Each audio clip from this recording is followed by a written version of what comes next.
प्यारे ज़ैद हामिद साहब हैं, उनकी एक वीडियो बहुत वायरल हो रही है भाई सोशल मीडिया पे, और वो उसके बारे में ये कहा जा रहा है कि ये तैयारी कर रहे हैं और ये तैयार हो चुके हैं गज़ा की तरफ जो है ये किसी भी उससे जो है पतली गली से निकलने वाले हैं। तो तैयारी देख लीजिए आप।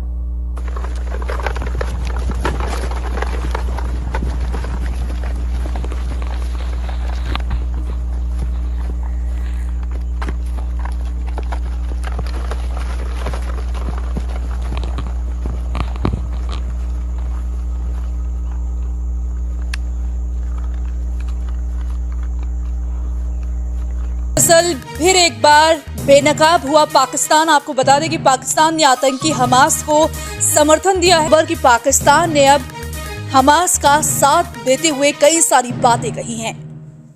टेक्निक जब तक ईमान का जज्बा नहीं आएगा भाई आप जंग नहीं जीत सकते। नाकाबंदी हो गई पूरे के पूरे गाजा पट्टी की, ना पानी जा रहा है ना बिजली जा रही है, हवा के अलावा कुछ नहीं जा रहा वहां पे।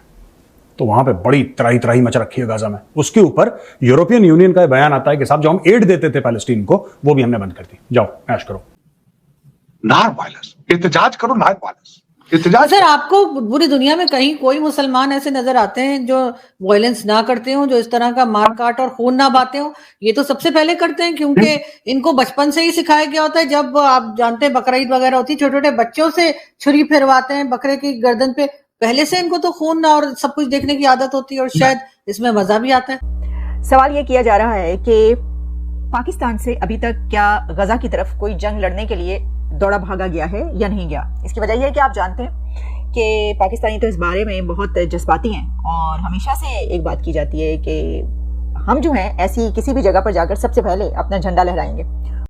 जय हिंद दोस्तों ज़ैद हामिद उर्फ लाल टोपी ने कल रात को सोशल मीडिया पे एक अपना वीडियो पोस्ट किया जिसमें वो गन लेके AK-47 लेके लड़ाई की प्रैक्टिस करते हुए नजर आए। उन्होंने पाकिस्तानी गवर्नमेंट से कहा कि भाई पाकिस्तानी गवर्नमेंट बस मुझे भेज दे फिलिस्तीन और हमास, मैं जो है इस एज में भी लड़ूंगा हमास की तरफ से। और उन्होंने छोटे छोटे बच्चों से रिक्वेस्ट किया कि पत्थर ले लेके हमास चले, इजराइल को मारे, और वो जो पत्थर लेके बच्चे मारेंगे वो परमाणु बम बन जाएगा।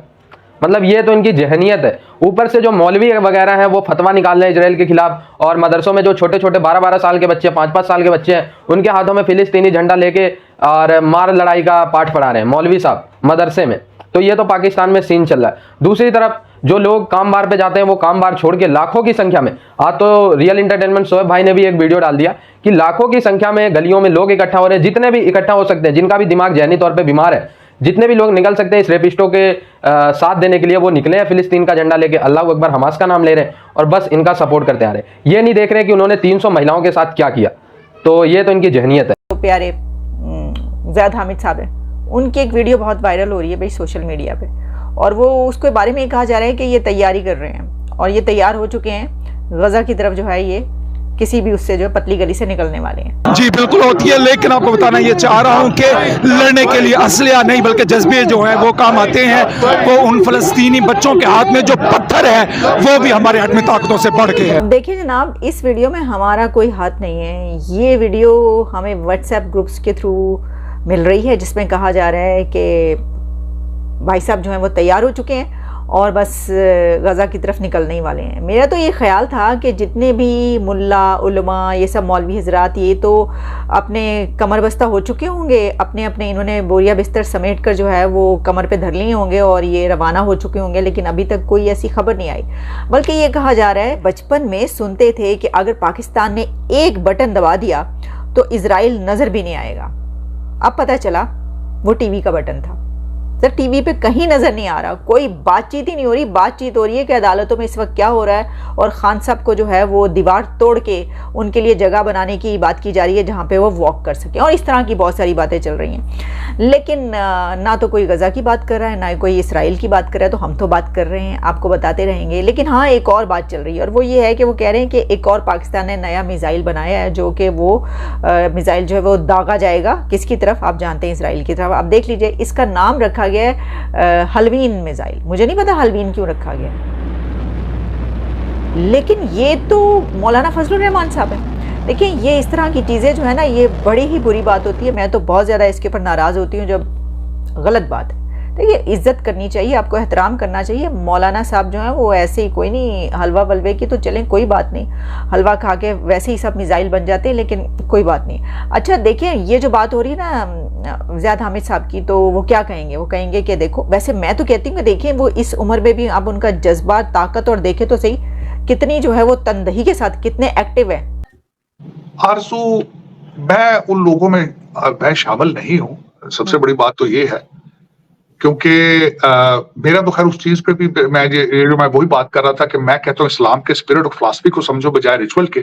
कुर्बानी का मकसद बकरे काटना नहीं है, कुर्बानी का मकसद ये था कि अपनी कीमती तरीन चीज जो है वो उसकी राह में आप दे दो। अब मुझे ये बताएं, अगर कोई हार्ट का मरीज है उसको कहेंगे बोटियां लो आप खाओ, अगर किसी के पास किताबें नहीं है तो कहो बोटियां ले लो, किसी को कपड़े नहीं तो कहो बोटियां ले लो। तो क्या ये यार किसका मजाक, किस तरह का क्या कर रहे हो यार? लोगों को खाने को कुछ दो, लोगों को दवाइयां दो, लोगों को किताबें दो। और मैं उस घर से मेरा प्राइड है, मेरे वालिद साहब वकील थे, 1958 में लॉ स्कूल गए थे, वो बकरे नहीं करते थे, ईदी ट्रस्ट को पैसे देते थे। मैं बचपन से छोटा होता था तो मेरे वालिद साहब कहते बकरा नहीं करना होगा यार बेटा, हमने जाके ईदी ट्रस्ट को बकरे के पैसे दे दिए ताकि वो लोगों को दवाइयां दे सके, खाना दे सके, किताबें दे सके, कपड़े दे सके। यही तो एक मेरा अलमिया है। मैं यही तो मेरा चैलेंज ये है आरज़ू कि मैं अपने मुसलमान भाइयों को बताऊं यार कि ये देखो दुनिया 21st सेंचुरी में यार कि अब वो काम नहीं है। अब रोजा रखना, कहते हैं जी सफर में रोजा माफ है, एयर कंडीशन घरों में बैठते हैं, एयर कंडीशन जहाजों में सफर करते हैं, रोजा किस तरह माफ है भाई? मिडल ईस्ट देख रहे हैं जिनको सारे अरबी जानते हैं, सारे कुरान की जबान को जानते हैं, रमजान के अंदर दुकानें दिन को बंद करके इंडियन मूवी देखते हैं, रात को दुकानें खोल लेते हैं, ये रमजान है।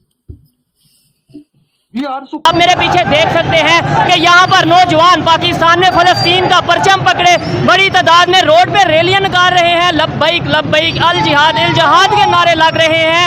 एक साइड पे खबर ये है कि इसराइल ने अपने 30 बिलियन के फॉरेक्स रिजर्व सेल कर दिए हैं ताकि वो लंबी जंग कर सके, और उन्होंने प्रॉपर ऐलान किया है कि हमास ने ये जो चीज़ का आगाज किया, स्टार्ट किया, इसका एंड हम करेंगे और बड़ा नुकसान उठाना पड़ेगा हमास को, फलस्तीन को। अल्लाह ताला हमास को अपने गैब के खजानों से जरूर फतह याब करेगा। ठीक है, इधर दो चीजें हैं, आपने बोला कि भाई हमास को फतह याब करेगा, इसराइल का बेड़ा गर्क करेगा। सिर्फ दुआ कर देने से या इस तरीके से करने से तो जंगें नहीं लड़ी जाती, जंगें लड़ी जाती हैं टेक्नोलॉजी से। आज के दौर पे खास तौर पे अगर बात करें इकोनॉमी से जंगें लड़ी जाती हैं। क्या कहेंगे इस टाइम पे 30 बिलियन के फॉरेक्स रिजर्व जो इसराइल ने सेल किए हैं और उन्होंने ये ऐलान किया है कि भाई हम लंबी जंग के लिए तैयार हैं। और ये क्या फ़लस्तीन की बात करें या हमास की बात करें, उतनी इकॉनमी उनके पास है कि वो इस तरह से इसराइल का मुकाबला कर सकें, या फिर जैसे सुपर पावर अमेरिका साथ दे रही है मुकाबला कर सकें? देखें गज़वा बदर की आप हिस्ट्री ले लें, 313 सहाबा कराम थे। आपने मुझे पूछा है कि आप तकनीकों को मानते हैं, मेरा अपना दिमाग है, मैं तकनीकों को नहीं मानता। जब तक मुसलमानों के अंदर जितनी मर्जी तकनीक हो जाए, अब थोड़ी तकनीक है पाकिस्तान के पास, अच्छा हमारा पूरा मुल्क खामोश है, कहाँ गई तकनीक? जब तक ईमान का जज्बा नहीं आएगा भाई आप जंग नहीं जीत सकते। वो 313 थे सहाबा कराम जिन्होंने कुफर का बेड़ा गर्क कर दिया था। इंशाअल्लाह इस दफा फिर तारीख अपना आप दोहराएगी अल्लाह के हुक्म से। ये मुट्ठी भर, ये जो मुट्ठी भर मुसलमान हैं, अल्लाह की मेहरबानी से अब अल्लाह टेक्नोलॉजी भी दे देगा। जब जज्बा सच्चा हो, लगन हो, तो अल्लाह की जात अपनी गैब से मदद फरमाती है। एक चीज ये भी कही कि अगर मुसलमान यूनाइटेड हो जाए, इकट्ठे हो जाएं, तो इसका मतलब अभी दुनिया के मुसलमान इकट्ठे नहीं नजर अभी तो इकट्ठे नहीं है, लेकिन इंशाअल्लाह ताला इकट्ठे हो जाएंगे। मुझे अल्लाह से बड़ी उम्मीद है। होंगे कौन सा ऐसा, मतलब इस टाइम पे अगर इकट्ठे। दोस्तों इस समय पाकिस्तान के बच्चों की मेंटालिटी ऐसी बना दी गई है कि हमारे पास पैसा नहीं है कोई बात नहीं, हमारे पास टेक्नोलॉजी है कोई बात नहीं, हमारे पास एजुकेशन कोई बात नहीं, हमारे पास क्या है, जज्बा है। पाकिस्तानी बच्चों को जो उनके माता पिता होते हैं वो कहते हैं बेटा तुम्हें एजुकेशन नहीं लेना, तुम्हें पैसा नहीं कमाना, तुम्हें इज्जत नहीं कमानी, तुम्हें क्या करना है, जज्बा लेना है। तो पाकिस्तान के बच्चे में बूढ़े से लेकर बच्चा तक कहेगा हमारे पास कुछ नहीं है, लेकिन हम पूरी दुनिया में फतह कर लेंगे। क्यों? क्योंकि हमारे पास जज्बा है। तो पाकिस्तान इस समय जज्बा खा रहे हैं, जज्बा सो रहे हैं और जज्बा पी रहे हैं। क्योंकि पाकिस्तान में अगर आप पूछोगे कि हम तो भारत के मुकाबले कुछ नहीं, हमारी तो इकोनॉमी कुछ नहीं है इजराइल के मुकाबले, तो कहेंगे कोई बात नहीं, हमारी इकोनॉमी पीछे, टेक्नोलॉजी पीछे, लेकिन जज्बा तो आगे है। तो बस फिर वहीं पे बंदा निशब्द हो जाता है, कुछ बोल ही नहीं पाते। जैसा कि आप लोग शोएब भाई के साथ भी बहुत ज़्यादा देखते होंगे कि शोएब भाई पूछते हैं कि यार हमारी तो सब कुछ नीचे ही जा रही है, जीडीपी से लेके गरीबी तक हमारे देश में बढ़ती जा रही है, जीडीपी डाउन होती जा रही है। कहेंगे लेकिन जज्बा तो बढ़ रहा है ना पाकिस्तान में, यही आपको एवरेज पाकिस्तानी कहता हुआ नजर आएगा। दूसरी तरफ जितने भी मौलवी हैं इस समय, मौलवी, मुल्ला, ये सब जितने टाइप के लोग हैं, जैद हामिद टाइप, लाल टोपी टाइप के लोग, वो लोग इस समय नए मुहिम में लगे। जितने भी पाकिस्तानी जहनी तौर पर थोड़ा सही हैं उनका भी ब्रेन वॉश कर लें। यानी इस समय वो मौके का फायदा उठा रहे हैं और इजराइल के नाम पे एंटी मुस्लिम सेंटीमेंट्स को भड़का रहे हैं। दुनिया भर में चाह रहे हैं कि जितने भी मुस्लिम हैं उनका ब्रेन वॉश हो, वो इस समय फिलिस्तीन और रेपिस्टों का साथ दे। पाकिस्तान के लोग तो 99% इस समय पाकिस्तानी झंडा कूड़े में फेंक के फिलिस्तीनी झंडा लहरा चुके हैं अपने घर के ऊपर। तो ये तो आप लोगों को पता होना चाहिए। और ये जहनी तौर पे बीमार है, अब इनके बारे में जितना भी मैं कहूँ कम है। और ये तो कुछ मुल्ला हजरात में देख रहा हूँ इस समय ऐसी बातें कर रहे हैं कि भाई फिलिस्तीन हमारे भाई हैं, अल्लाह अकबर फिलिस्तीन, अगर फिलिस्तीन नहीं रहा तो पाकिस्तान रहने का क्या फ़ायदा, हमास नहीं रहा तो पाकिस्तान रहने का क्या फ़ायदा। और सारे मुल्ला हजरात कह रहे हैं कि बच्चा इस समय हमास की तरफ रवाना हो जाए। आई होप ये वीडियो आप लोगों को अच्छा लगा और जुड़े रहे ऐसी वीडियोज़ के लिए। तब तक के लिए धन्यवाद। जय हिंद।